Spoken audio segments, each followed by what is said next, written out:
Who were you before you lost your wild self? That's what we're helping you explore on the Tend Her Wild podcast. Through questions and tools around how best to listen to your inner voice, rewild ourselves, and live the most authentic life where we thrive instead of survive. I'm Betsy. And I'm Kate. And we're so glad you've joined us for this episode.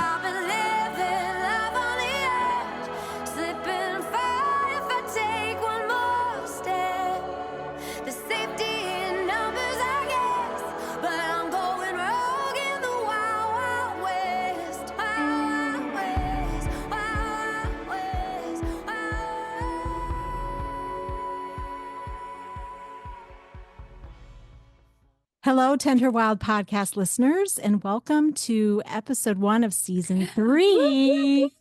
We made it to season 3. We made it. We've been on this hiatus for a bit. Yeah. And, this should be like season 4, because I think our first year we didn't realize that we could have seasons. And so we just went on and on and on. We did. So this kind of is like season 4, because we've been doing this for coming up on 4 years, 3.5 years. Fall. Wow, how much we have learned through this process. How much we've changed and grown. Yeah. What just happened. Thank you, Wild Woman Archetype. That's right. So we're going to introduce our theme for the season. I don't think we've ever actually done a theme for a season, so we're going to see how this goes. But yeah. Do we need like a drum roll like or something? Here's our theme. It is hope. It is hope. We are going to be talking about hope this year, stories about hope. We're going to do a whole online and in-person event on hope, which we'll tell you about in a bit. But actually, we have to give I'd like to give the honor to our dear friend, Monica Bazile, who's been on the podcast before, and she is a major part of our team. This was a kind of topic that dropped into her consciousness, and she shared it with us, and we were both like, oh my gosh, that needs to be the theme. So bowing to Monica, thank you for bringing forth this really important, what could we call it? It's a behavior, it's an energy, I think it's a vibration, it's a motivator. I love the energy of hope, the idea of like letting these conversations and this podcast be an energy of hope that you tap into when you need it. Because we know, I've learned for myself, that hearing other stories of resilience in the past and hope moving forward, it brings something in for me. Yeah. Like it's like you soak up this and you feel connected to hope, hopefully is what will happen in this season. Well, and I just learned recently, and this is based in science. If I can actually find the article, I'll link to it. But that lies move through social networks 6 times as fast as truth, which is really interesting and disturbing in the day of age we live in. That lies are always going to move quicker and faster and have more power, 6 times as fast through social networks as truth. But the one thing that moves as fast through social networks as lies is inspiration. So it sort of feels like this idea of bringing hope and telling stories of hope and working with our own, what I think of as hope equation. Like we have to each find our own equation of what brings us hope. That the inspiration from that is going to move through our social networks as fast as like lies and vitriol and negativity and gossip, right? Because those do move really fast through social networks, but we need more hope and we need more inspiration. And I think that's what I would like to bring seeds of that. Yes, into the world. Through this process. Yeah. So. Yes. So just like, anytime on this podcast, I feel like what we are desiring for ourselves, right? It kind of comes through conversations with friends and women, and these times are really calling for, how can we help women continue to elevate their voice, share their stories, be inspirational for one another. Yeah. During hard times. Totally. And I have to say that what sort of sold me on the topic of hope and just studying, because I have gone into, as I tend to do, I go into my deep dive, reading all the research, reading all the books out there on hope. And what I was so happy to see is hope is not optimism. Like it's a really clear delineation. And not that I'm not into optimism, but I do have a little bit of an allergy to, because I think I used to be one, actually. That's probably why I'm allergic to it, is the Pollyanna mindset, which is like it's all going to Mm. work out and things are going to be just fine. And if we just, you know, pray enough or think about it enough or send enough good Right. energy, it's all going to be okay. And that is not reality. And so hope has nothing to do with optimism. Hope is its own sort of animal. And hope always comes out of actually dark and challenging Mhm. situations. Like we don't have to cultivate hope when we're on a high and life is great, That's right. but we have to cultivate hope when things feel hopeless or things feel dark or challenging or overwhelming. So I feel really interested in this topic because hope, I think, sort of holds the paradox or the tension of opposites of both the light and the dark. Mhm. Like it acknowledges we're in tough times Yep. and can we find hope instead of just that like pat answer of like, let's just think happy thoughts and Right. hopefully it's going to work out Right. at the Or end. look away. Let's look away. It's not about Yeah, looking away. It's about believing there's something better on the other side. And that, exactly.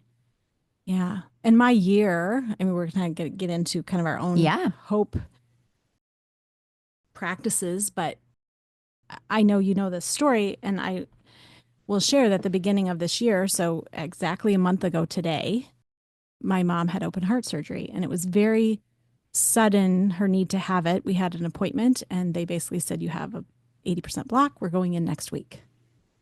And I watched my mom kind of come to terms with her own mortality in 7 days. Yeah. Wow. And, um, and my, that journey for myself of like having hope in a very scary time Unknown. and Yeah. very unknown, but then watching her take the lead on the hope she was going to have.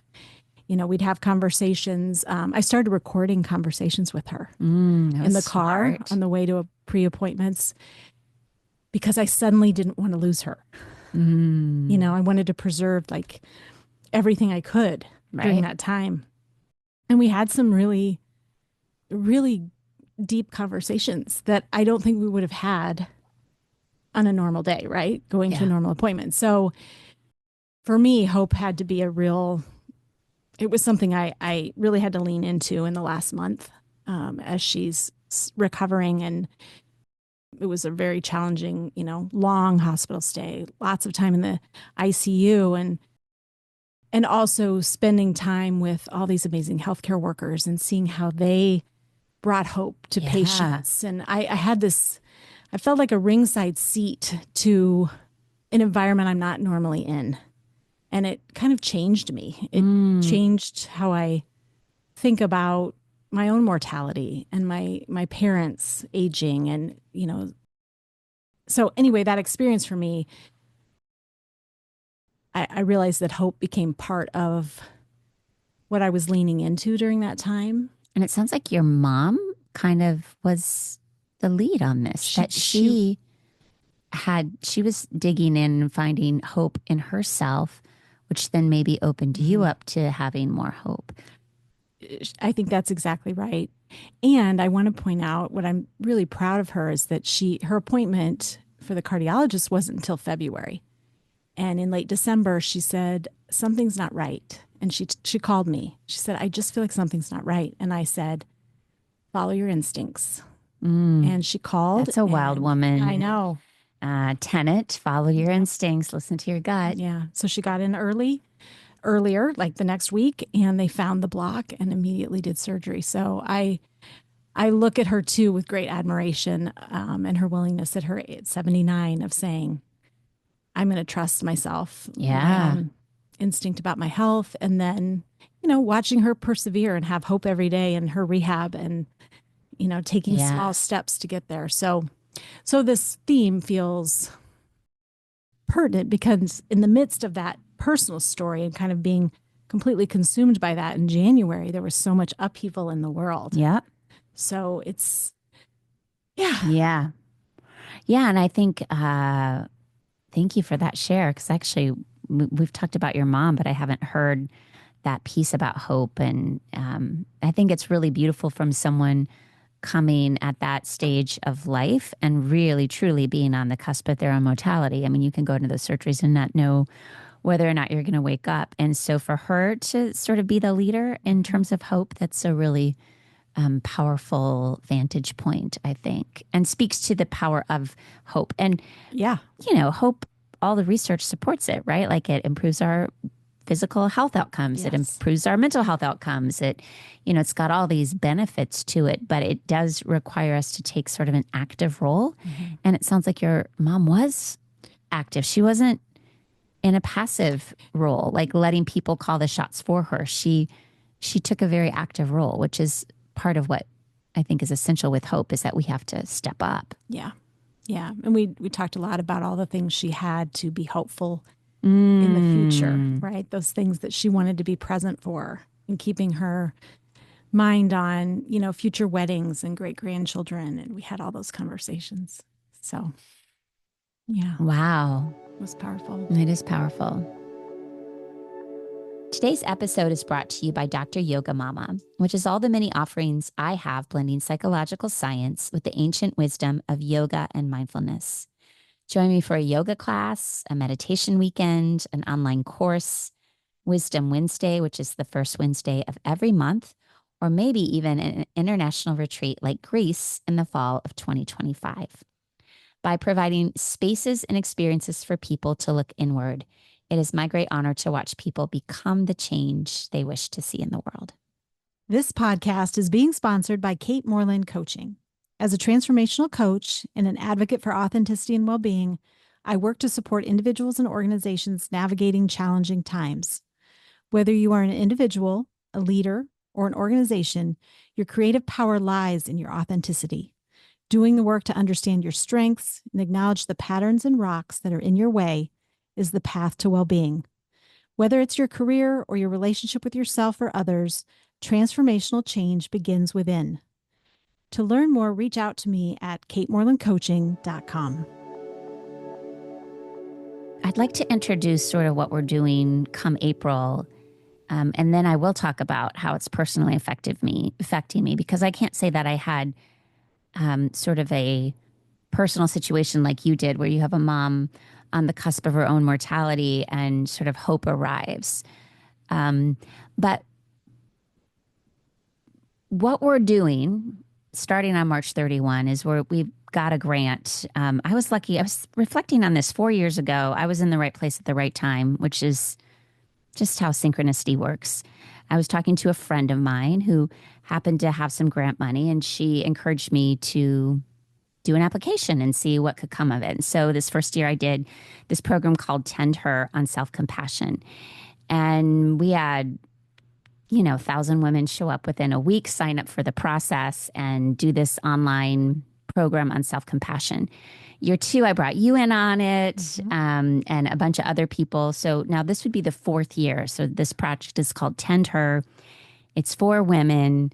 Year 1, we did compassion. Year 2, we did connect to self. Year 3, we did resilience. And now this year, we're doing hope. And so it's free. We're going to put that out there, and all the information will be coming soon. I think March 9 is when registration opens, but it's an online class with all kinds of extra tools and teachings and women's circles and bonus events. And now we have this in-person event. And this year we're adding a 21-day meditation challenge. So it's kind of cool. Every year we keep evolving it. But when the idea of hope came in, I was like, okay, I want to learn about this. I want to really learn about this from a scientific perspective. I want to read stories about it. I want to really go into it. And so I just completed a book by Jane Goodall, who's got a whole book on hope and her perspective. I mean, she is clearly been an environmentalist her whole life, and was really interviewed from the perspective of, like, how can you have hope? Our planet is burning. The rainforests are disappearing. There's all kinds of animal species that are no longer, they've become extinct. Are we in this final extinction of humanity? And her perspective on there's always hope. Like, there's always hope. Even when things are burning down, there is still hope. And so I've been seeping myself in reading everything I can to get my hands on, which is how I tend to do it. And I do really think it's changing me from the inside out. And I think it's changing me because I have, I saw in myself years and years ago this trait that I picked up early on in my life, which was to look for the good, always believe the best in people. And then I realized that that was somewhat of a naive way of moving through the world, right? Just believing the best. Because life is not all good if No. y'all haven't figured that out yet. And not everyone can be trusted. And stuff goes down that we shouldn't be a part of. And so I think that it's like I went from being really open all the time and in this sort of Pollyanna mindset to then being like the opposite mindset You of like, swung the other way. no, I'm not going to be all positive Pollyanna. And hope is showing me, I feel like the middle Yeah. ground. It's like, Yeah. Yeah, that you got to deal with your shadow. You have to deal with the reality of what's before you. You can't sugarcoat things. And yes, believe that there is new possibility. Believe that there is miracle. Believe that there is creative possibilities that haven't been discovered yet. And so, I feel like it really is shifting me into hope is not an emotion, but it's more of this like mindset. mhm. And so I just find myself being a little bit lighter and brighter than maybe I have in years past. And it's surprised me because it's in the midst of just, all of this stuff, this chaos in the world, chaos in my own life. Like, it's like despite all of that, I'm, definitely staying in a lighter and brighter place, but it's not a place of denial. And so I think Yeah, that's that's the difference important. is like, you can get in that I don't want to live in a place of denial. I Me want to neither. see things for what they are and then deal with it. So yeah, I'm really on fire about hope and why it can be such a useful practice for all of us. And so I'm really excited to teach on it in this 10-hour program. I'm excited to share things that I'm learning. I'm excited to be a part of a amazing group of women that are putting together all these events. I'm excited to share it with. We want to get so many Yes, people we do. involved in this and engaged in this because I also feel like we um, can create a hope movement, I think so too. right? That it's Margaret Mead who said it takes a very small group of committed citizens to change the world. And I'm like, why can't we be part of a big hope movement that helps us all instead of being stuck in all the fear Mhm. mongering that's going on right now and all the massive changes that we are seeing that, right? Not turning a blind eye to Right. that, but we are also looking for the ways we can make just even our little plot of land a little bit sweeter and brighter and lighter. Yeah. So Yeah, it that was a feels long, it was a long, but long, it's it's really it's a great framing of what we're hoping even in the season to bring to listeners are people's stories of hope and connecting one another through this mindset that really may be the answer to these times yeah, because we have a choice, we have autonomy in how we're going to move through life and how we're going to practice various emotions and mindsets during this time. yeah, There's some choice in that, and we don't want to give that over. yeah, I guess I don't want to give that yeah. over. So I'm curious from you. I mean, you've had this major experience of hope with your mom. I've been thinking too about just for myself, what are my hope practices? So right now, because I'm reading and studying so much, I'm like just in the depths of hope, and so it's sort of surrounding me.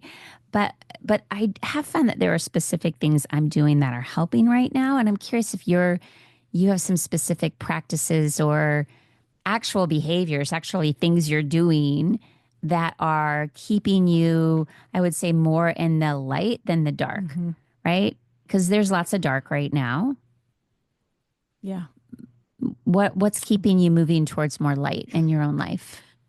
So I was thinking about how to kind of pull together how to talk about this. And for me, I think I've really been trying to just be very intentional with my energy, with my time, with my what am I going to experience, what I'm consuming. It's like intentionality is Yeah. kind of the overarching I love that. theme. So for me, that means I'm finding a lot of hope in talking with my adult children right now. They are still planning their lives. They are still living their lives. They are excited about things. And I am learning from them that how important it is to support them in their hope for their future. Yes. So that makes me happy to hear that they still have hope for the future. They're not bleak or they're also not recognizing what's happening, but they are. And I don't know if it's that invincibility, kind of that age of like everything's possible. Their egos are still very big. They have not had the ego annihilation that midlife brings yet. Exactly. They haven't been brought to their knees quite the same way, but I'm learning from them, and I'm allowing myself to be surrounded in those conversations with them. I would say one of my favorite things I'm doing right now is I am trying to make eye contact with people. Oh, like even strangers at stores and like human contact. Human contact. Ooh, I love that too. Sometimes a brief moment, we'll share a laugh about something. Or yesterday, a woman ordered a coffee with the craziest name I've ever heard. It was like Picasso's something or other. I don't know. It sounded so made up. And I was like, that sounds delicious. She's like, it is. And then she like told me a little bit more about it. But it was a brief interaction. So I feel like making eye contact with people right now is what's giving me hope. It's like humans are, we're all human. And how do we're all more the same than different. Yeah. So I really do think that. Yeah. So smiling at more people, making eye contact with more people. I'm trying to find ways every day, and sometimes they're very tiny, but ways that I can help my community.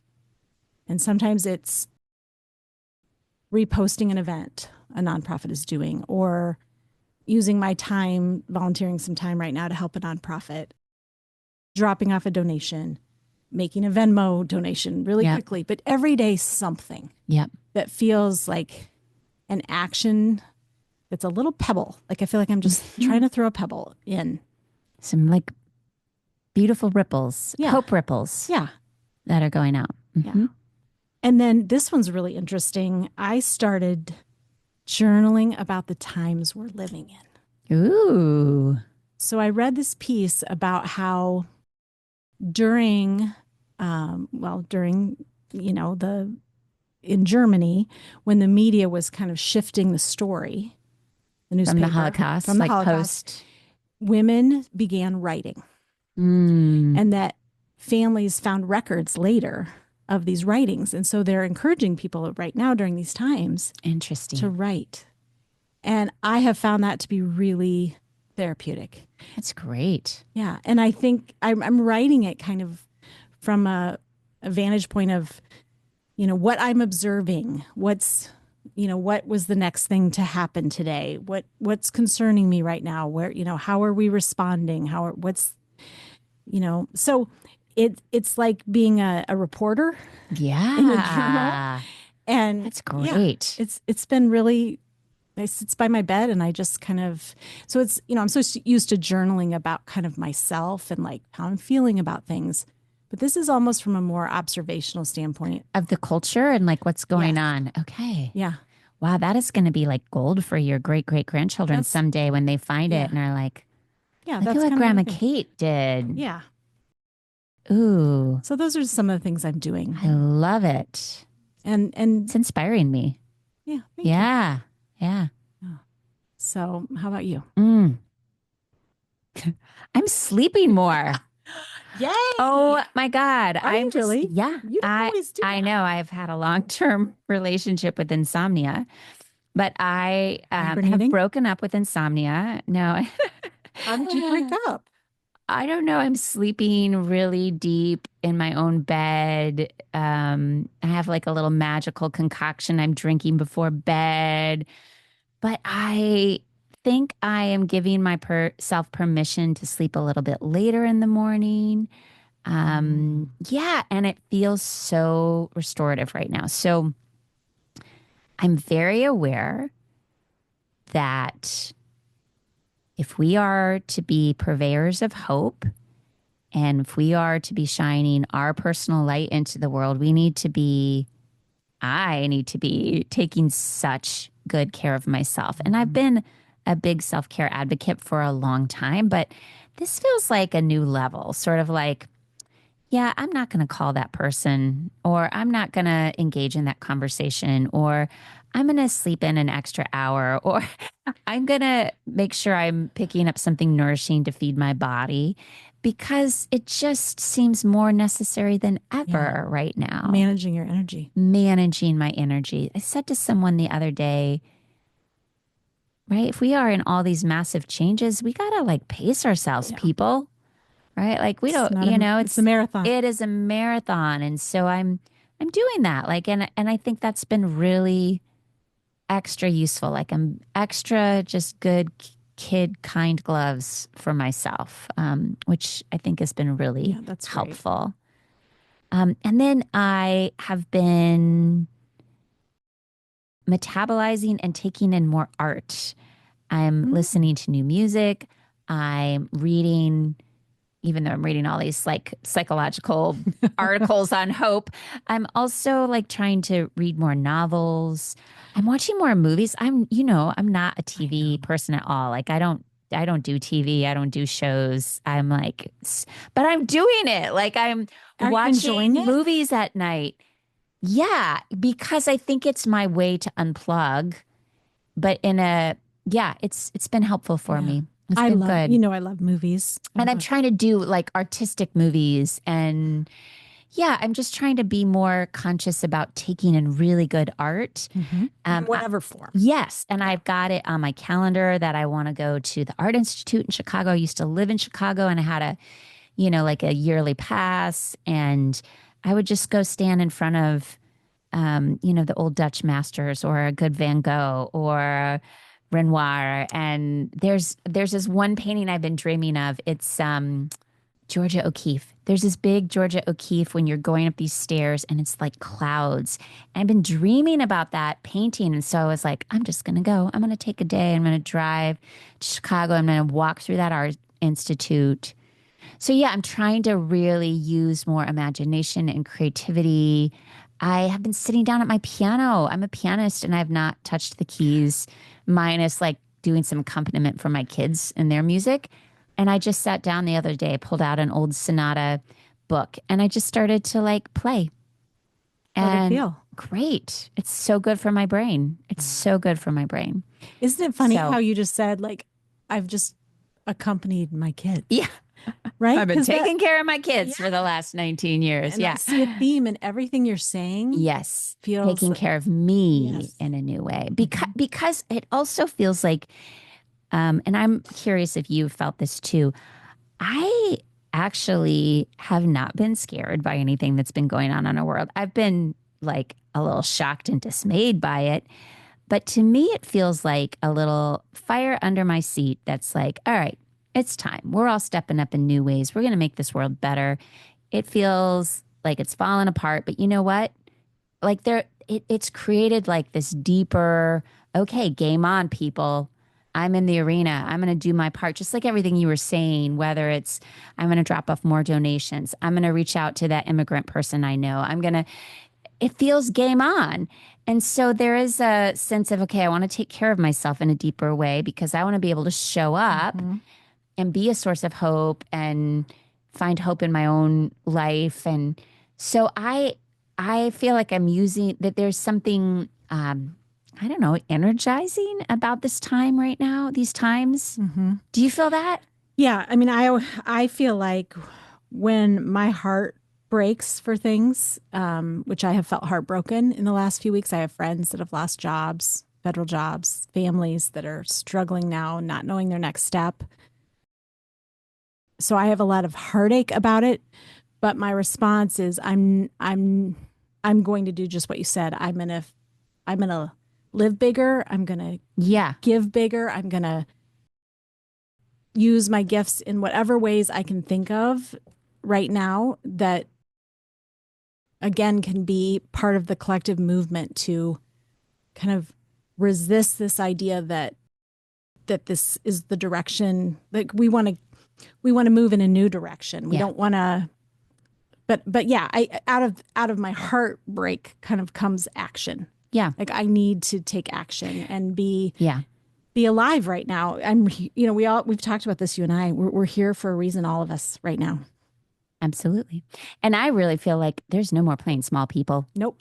Like, no. You've been scared hiding out in your house. Like, there's no more playing small anymore. We all have to step up and be big and share our beautiful energy and our talents and our skills, whether they're in music or human services or finance or art. It's like it is the time to bring all of these to play to make our planet a more equitable and beautiful place for everyone. So, yeah.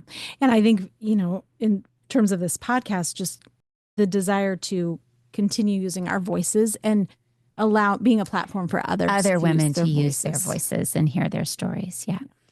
I'd like to put out a little plug too, that if you have a hope story, if you have someone who's got a hope story, we would love to hear from you. We would love to, again, give someone the space, and what I think we create some sacred space here to really share their story. So we're looking for stories of hope. They're everywhere. But if you know someone, please DM us or send us an email or get on our website and, let us know. We want to hear from you. We do. And as part of the Tend Her, there will be an in-person event. Yes. Do you want to talk about that? That's your baby. That's your... So April 25th. April 25th, Friday, April 25th. At Little Lights on the Lane, we're partnering again with them to have an event, a Hope Summit. And as part of that, if you came to the Resilience Summit, kind of how that worked. But bringing, we can have, I think, up to about 170 women at that event. And being in community around this idea of hope, learning new tools, connecting with one another, laughing, eating, hearing stories, being in the feminine collective. I think that was so powerful last time. We're going to do it again. And you know who I invited? Did I tell you who I invited? You told me. I invited Michelle Obama. I sent her an email. We'll see if she ever gets it or one of her people gets it. And just told her what we were doing and said, we'd love to have you come. So who knows, maybe Michelle Obama will be there. Yeah, we're putting it out there. We're really putting it out there now that it's on the podcast. So if you are hearing this, just send some energy to Michelle. Yes, say yes to that Hope Summit. Say yes to that Hope Summit. We'll see. She's talked a lot about hope. Yeah, she said hope is making a comeback. Mm-hmm. That's one of my favorite phrases of hers. Hope is making a comeback. So I think that's what we're trying to jump on that. Right. We're here for that. Hope is making a comeback. We are. We're here for it. So, well, I wish for all of our listeners that you can find some hope during these challenging times, that you can be the hope for others and also be the hope for yourself. I think that's where it starts. Yes, is that taking care of yourself and going in right now and really recognizing what you need and giving it to yourself so that you can show up for others and for these times with your gifts in full force. Yeah. And we will give you all the information on how to sign up for the online Tend Her 4.0 Hope and this upcoming Hope Summit. That's all going to be coming out mid-March for signups and starts March 31. So we'll keep you on board with how to be a part of it, because we'd love to see and hear from every single one of you in this movement to bring hope back. Yes. All right. Thanks, Looking Kate. forward to this Me season. too. Take care. Bye. Thanks for joining us today. If you like this podcast, please subscribe, rate, and review. Come back and rewild with us again next week.